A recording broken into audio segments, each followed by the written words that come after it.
There is a very specific type of silence that falls over a man's soul when he realizes his entire life is being hunted, not by a predator in the wild, but by a woman with a clipboard and a god complex. And frankly, looking back on it now, the moment I looked the most defeated, standing on my porch in my boxers at 6 in the morning, coffee mug trembling in my hand as 3 county sheriff cruisers boxed in my driveway with their lights strobing against the dawn mist, was actually the exact moment I won the war. See, Corinna Sterling looked at me from the window of her pristine silver Mercedes G-Wagon and saw a broken man, a stubborn relic she was about to bulldoze for the sake of her manicured aesthetic.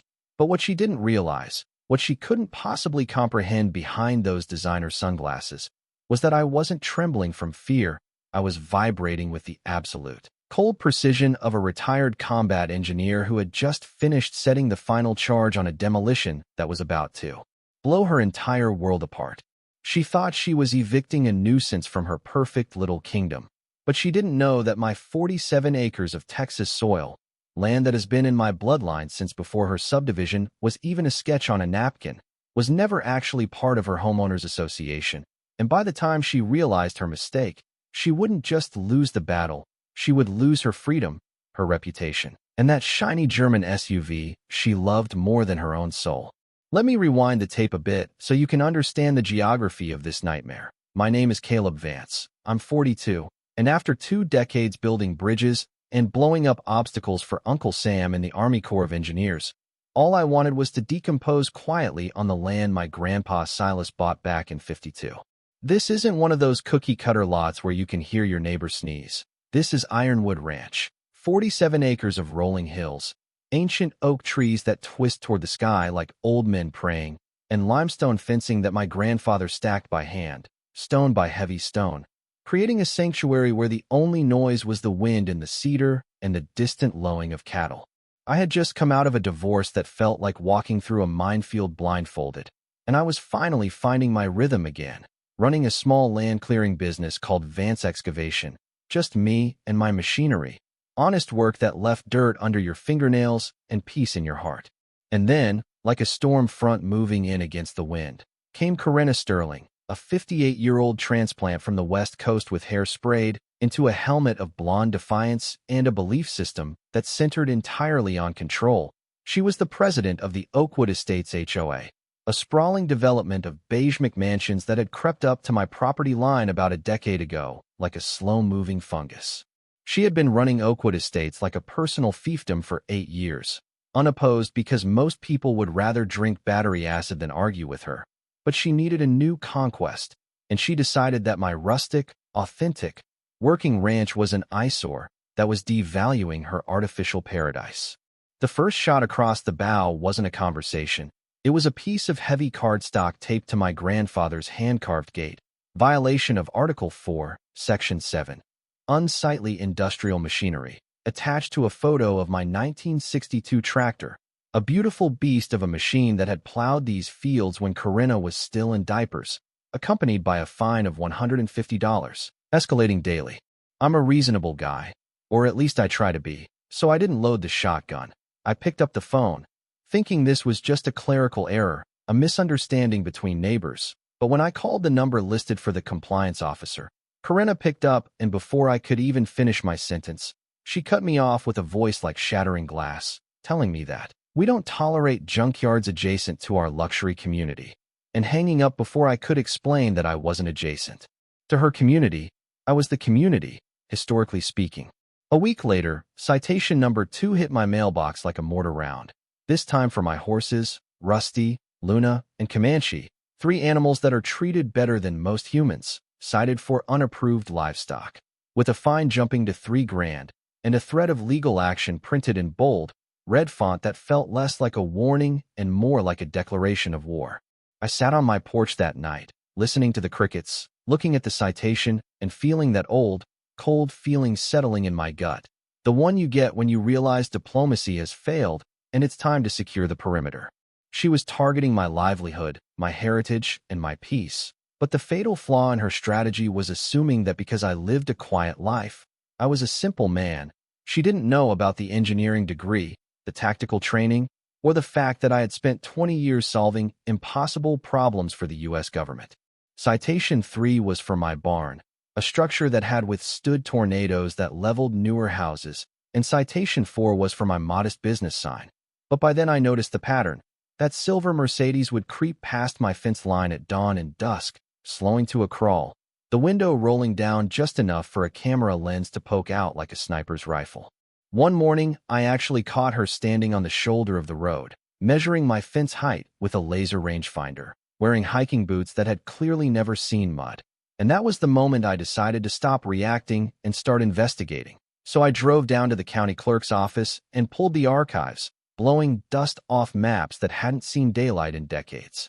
Here is the thing about property law that bullies like Corinna don't understand. You cannot retroactively absorb a piece of land into a homeowners association just because you want to. The law is rigid. It is mathematical, and it was on my side. I found the original plat maps from 1987 when Oakwood Estates was formed, and there, in black and white ink, my property was explicitly, legally, and permanently excluded from their jurisdiction, meaning Corinna had exactly as much legal authority over my ranch as she did over the surface of Mars. I called her again, calm, professional, armed with facts. Miss Sterling, I have the surveys. I am not in your HOA, and you have no jurisdiction here. But she just laughed, a dry, dismissive sound, and said, "We'll see about that, Mr. Vance, standards are standards," and hung up. The next morning, the escalation turned physical.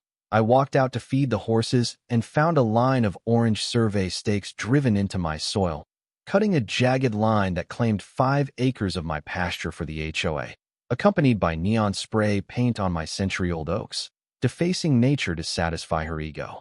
It was an invasion, plain and simple, but she had made a mistake. She didn't know about the trail cams I had installed after my divorce to keep an eye on the equipment, high-definition eyes in the trees that never blink.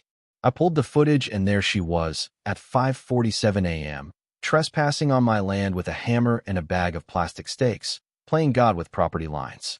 I pulled every single stake out of the ground, carefully, preserving them as evidence in my shop, but I left the paint, waiting to see her next move, and 2 days later, my phone rang. It was Deputy Miller from the county sheriff's office, sounding serious, telling me there had been a report of destruction of official survey markers, a crime she had accused me of committing on my own land. She had filed a false police report to cover her own trespassing. She had tried to weaponize the law against a man who knows exactly how the law works. And as I watched the deputy's cruiser crunch up my gravel driveway, I wasn't scared.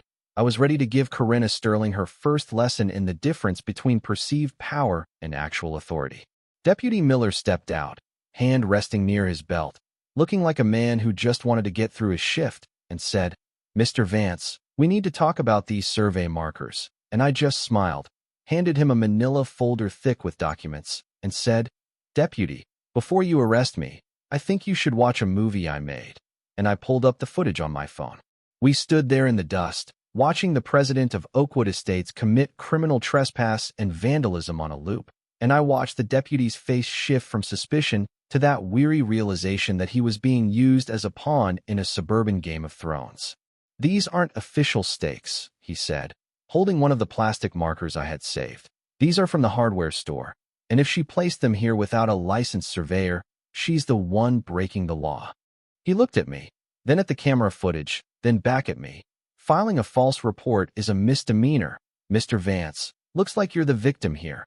And as he drove away, promising to file a report against her, I knew this wasn't over. I knew Corinna wasn't the type to take a loss and walk away. She was going to double down. She was going to come for everything I had, and I was absolutely counting on it. You would think that having a sheriff's deputy show up at her door to lecture her about filing false police reports would be a wake-up call, a splash of cold water to the face of reality. But for a narcissist like Corinna Sterling, it was just gasoline on the fire, because 3 days later, the war moved from the county level to the city, orchestrated by a woman who clearly had too much time and a husband with a mid-level bureaucratic job at City Hall. I got a call from Inspector Davis with the city planning department, a guy I'd never met, telling me he had received an anonymous tip about severe zoning violations, septic leakage, and illegal burning on my property. Suddenly, it wasn't just the HOA, it was the fire marshal, the health department, and code enforcement descending on Ironwood Ranch like a swarm of locusts, all coordinated, all looking for something, anything, to shut me down. But here is where the military training kicks in. You see, in the Corps, you don't just build things, you document them, you maintain them, you ensure that every bolt and screw is regulation compliant. So when Inspector Davis spent 3 hours crawling under my house and walking my fence line, looking for the violations Corinna had fabricated, he found absolutely nothing but a ranch that was run tighter than a battleship. At the end of it, he leaned against his truck, wiped the sweat off his forehead, and dropped the professional facade, telling me, "Look, Mr. Vance, between you and me, this lady calls us 3 times a week. She's weaponizing the city against you. And frankly, we're getting sick of it." That was the intel I needed, so I went on the offensive, not with threats, but with data. I spent a week digging into public records and found that I wasn't her only victim. There was the Rodriguez family, harassed for overcrowding because they had grandparents living in the home. There was Sarah Jenkins, a single mom bombarded with fines because her older Honda wasn't luxury enough for Corinna's driveway standards. And Bill Henderson, a Vietnam vet whose RV was constantly reported as vagrant camping. It was a pattern of targeted discrimination, systematic and cruel. But Corinna had made a fatal calculation error. She assumed we were all isolated islands of misery. She didn't realize she was pushing us into forming an alliance. I decided to attend the next HOA meeting, not to speak, just to observe, sitting in the back row in my work boots while Corinna held court like a queen, silencing dissent, cutting off board members, and rambling about undesirable elements, threatening the community values. It was there that I made eye contact with Elena Kim, the HOA treasurer, a quiet woman who looked like she was holding onto a grenade with the pin pulled. And after the meeting, she slipped me a note asking to meet at a diner the next morning. Over lukewarm coffee and nervous glances, Elena cracked the case wide open, shaking as she whispered, "She's stealing, Mr. Vance. I think she's stealing everything." She told me about shell companies, consulting firms with vague names like Sterling Management and KS Safety Solutions that were billing the HOA hundreds of thousands of dollars for services that never happened, landscaping fees that were triple the market rate, security patrols that didn't exist, and administrative consulting fees that went straight into Corinna's pocket.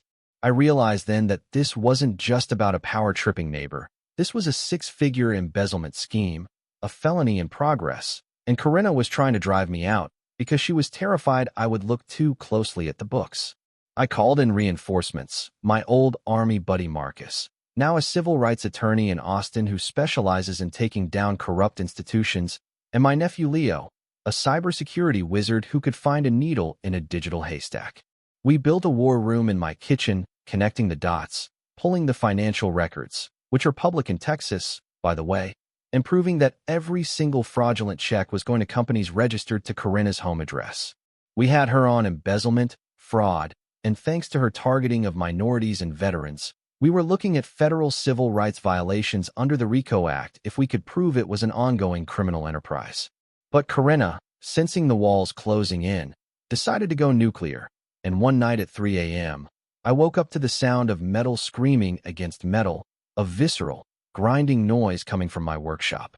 I ran out with a flashlight and found my excavator, my livelihood, destroyed, hydraulic lines slashed, sand poured into the oil reservoir, sugar in the gas tank, a total sabotage job that would cost me tens of thousands to fix. I stood there in the dark, rage boiling in my chest, but then I remembered the thermal cameras Leo had installed just days before. We pulled the footage and there she was, the ghost in the machine, Corinna Sterling in a dark tracksuit, arriving in that silver Mercedes, stepping out with a knife and a bag of sugar, methodically murdering my business. She was so arrogant, so sure of her immunity, that she didn't even cover her face. But she had just crossed the line from civil harassment to felony criminal mischief, and she had done it on high-definition video.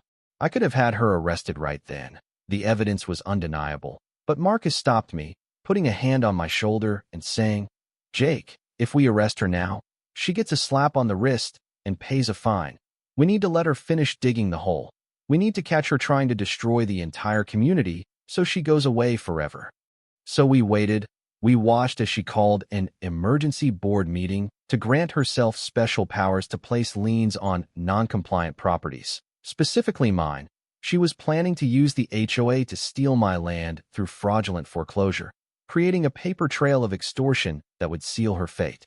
The desperation of a cornered animal is a dangerous thing, but the desperation of a cornered narcissist is a spectacle, and Corinna was putting on a show for the ages. She graduated from local bully to federal felon the moment she instructed her terrified board to draft a fraudulent lien against my property for $15,000 in unpaid assessments, signing the document herself, essentially trying to use a legal instrument to extort a man she had zero jurisdiction over. Marcus, my lawyer, looked at the document and actually laughed, a deep belly laugh, saying, "She just handed us the RICO case on a silver platter. This is organized extortion using mail fraud. She's looking at 20 years, easy."